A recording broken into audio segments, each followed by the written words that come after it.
कि सरकार बनने के बाद हमने एक प्रशासनिक सुधार के लिए एक आयोग का भी गठन किया था और उस आयोग की जिसमें हम लोगों ने देवाशीष मुखर्जी क्या नाम था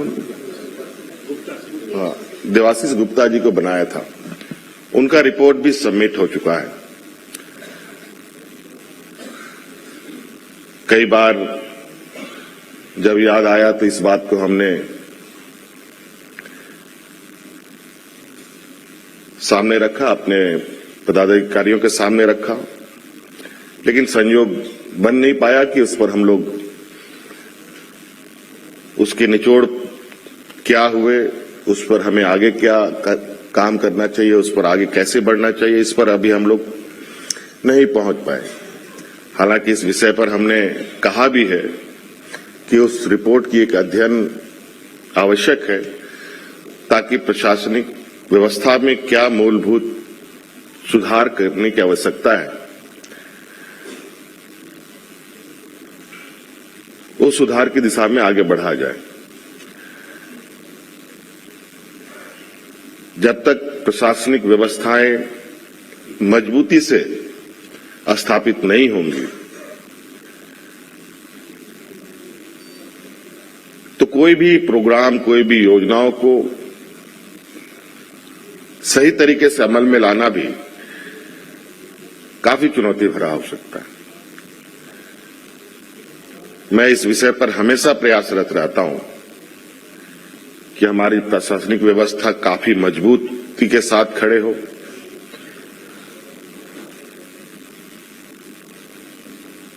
उनकी समस्याओं का समाधान हो।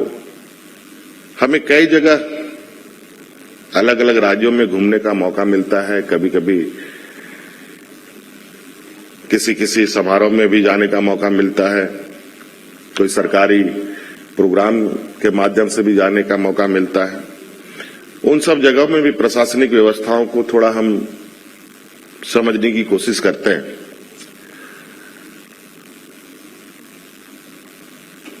और ये मुझे लगता है कि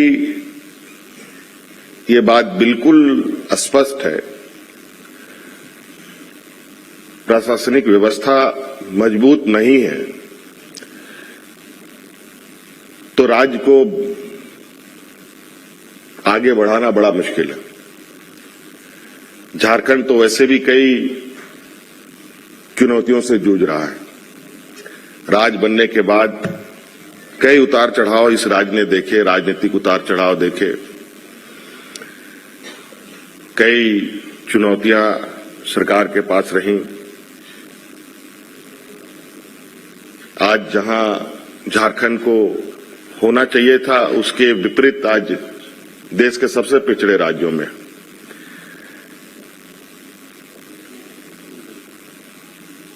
और ये शब्द मुझे बहुत कचोटता है कि आखिर ऐसा कौन सा चुनौती है, ये कौन सी समस्या है जहां के संसाधनों से पूरे देश दुनिया का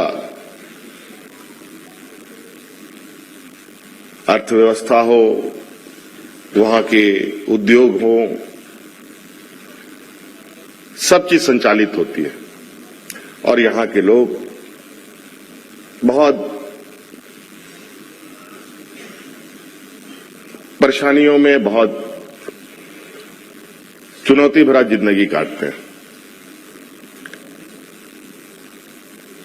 इस वैश्विक महामारी ने कई चीजों को उधेड़ के रख दिया, सभी राज्यों के। हमारे राज्य की भी स्थिति कमोबेश जो हम लोगों को देखने के लिए मिला, ऑन रिकॉर्ड तो 12-15 लाख लोग मजदूरी करने जाते हैं। मुझे नहीं लगता है कि 20-25 लाख से कम लोग दूसरे राज्यों में मजदूरी करने जाते हैं। आखिर क्या कारण है?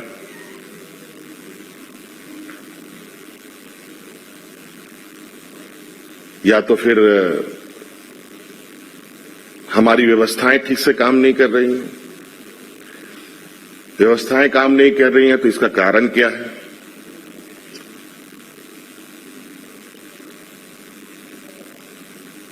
लाखों की फौज की ये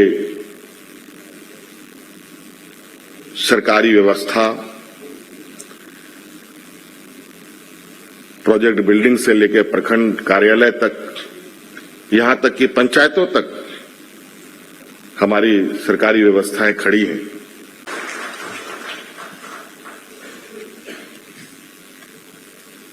जैसे मुझे बताया गया है कि बहुत लंबे समय के बाद आज राज्य प्रशासनिक सेवा की आम सभा आहूत हुई है।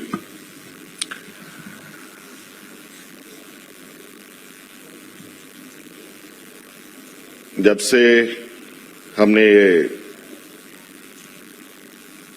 राज्य का कार्यभार संभाला है, उस समय से आज तक का यात्रा आप लोगों के सामने है। सरकार बनने के बाद सरकार ठीक से बैठी भी नहीं थी। कोरोना जैसा महामारी हमारे सामने एक चुनौती बनकर आया। लगभग 2 साल काफी उथल पुथल का वर्ष रहा है और आज वक्त मिलते आज आप लोग भी एकत्रित हैं, हम भी आप लोगों के समक्ष हैं। और सिन्हा जी ने कई सारी बातें और कई सारी मांगें आप लोगों की तरफ से रखी है।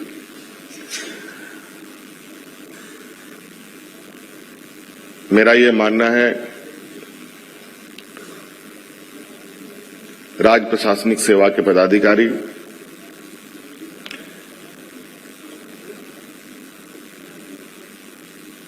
किसी भी राज्य को दिशा दिखाने में एक अहम भूमिका निभाती है।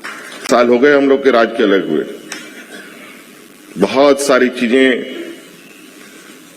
मुझे आधारभूत संरचना में भी कई कमियां हैं, प्रशासनिक सेवाओं में भी कई कमियां हैं, कई क्षेत्र में एक साथ काम करने की आवश्यकता है और इसके लिए बिल्कुल इस बार आप देख रहे हैं कि आप लोगों के सुविधा अनुरूप कल को आने वाला समय में भी कई जगह तो हम को पदाधिकारी जबरदस्ती के साथ भेजना पड़ता है, जाना नहीं चाहते हैं।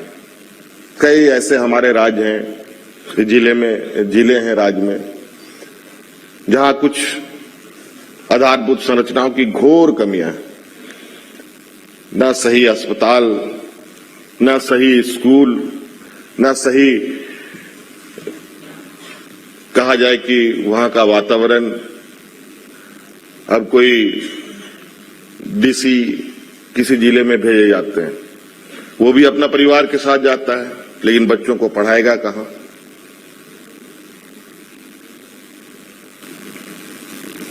उनकी अपनी अलग समस्या है। डॉक्टर हमें नहीं मिलते सुदूर ग्रामीण क्षेत्र में, क्योंकि उनकी भी अपनी एक पारिवारिक समस्या है, कहां जाएंगे? आज धीरे धीरे इस परिकल्पना को भी, जो उनकी सोच है, उनके अनुरूप हम लोग काम करने की कोशिश कर रहे हैं। उनके परिवार के लिए आज हम लोग, राज्य सरकार भी अब प्राइवेट स्कूलों की तरह मॉडल स्कूल भी डेवलप कर रही है, ताकि आप अपने बच्चों को भी अपने जिले में जाकर के जो आप कॉन्वेंट स्कूल में शिक्षा देना चाहते हैं, वो शिक्षा वो ग्रहण कर सके। थी कुछ समय पहले व्यवस्थाएं, लेकिन ना जाने वो व्यवस्थाएं यहां पहुंचते पहुंचते सूख सी गई। लेकिन हम लोग राज्य सरकार के स्तर पर हर जिले में एक ऐसी व्यवस्थाओं के साथ जिलों को लैस करना चाहते हैं, जहां पदाधिकारी बिल्कुल निर्भीक होकर अपना योगदान दे सके और काम कर सके। नहीं तो बहुत सारी जगहों पर तो अब पिक एंड चॉइस होने लगा है कि नहीं यहां जाएंगे, नहीं वहां जाएंगे। मुझे ये समझ में नहीं आता ये पिक एंड चॉइस क्यों होता है। शायद यही वजह हो।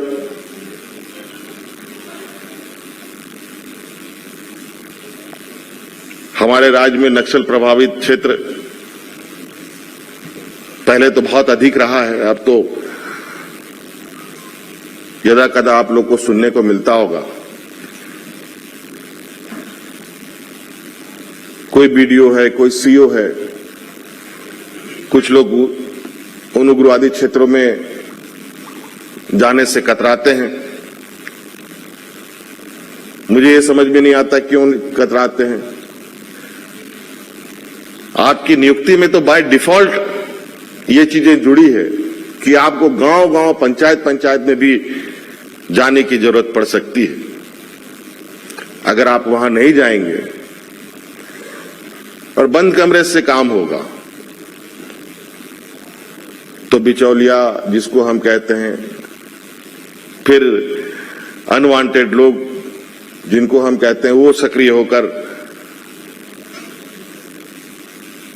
आपके कामों को प्रभावित करेंगे।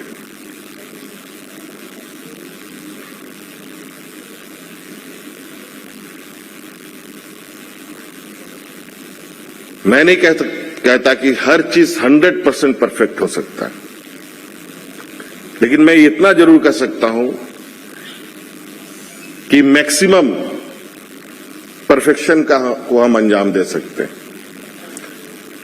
थोड़ी बहुत रहेगी खामियां, उसको सुधारा जा सकता है।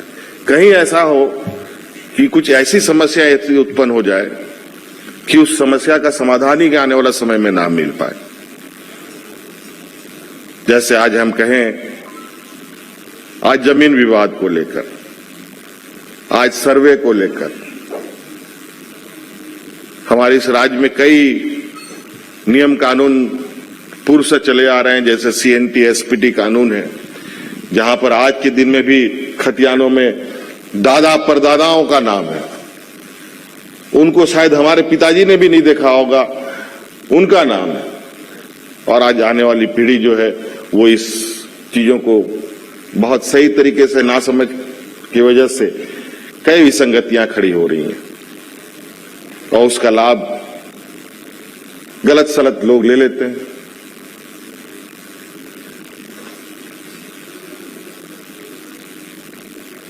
तो कई चीजें हैं जिसे हम सबको मिलकर सुधारना है और निश्चित रूप से इस आशा उम्मीद के साथ सभी चलते हैं और इस उम्मीद के साथ मैं भी आप लोगों से आशा करूंगा, और मैंने पहले भी कहा कि आप सभी लोगों का ख्याल रखना सरकार की जिम्मेवारी है और आपका ख्याल रखना राज्य की जिम्मेवारी है।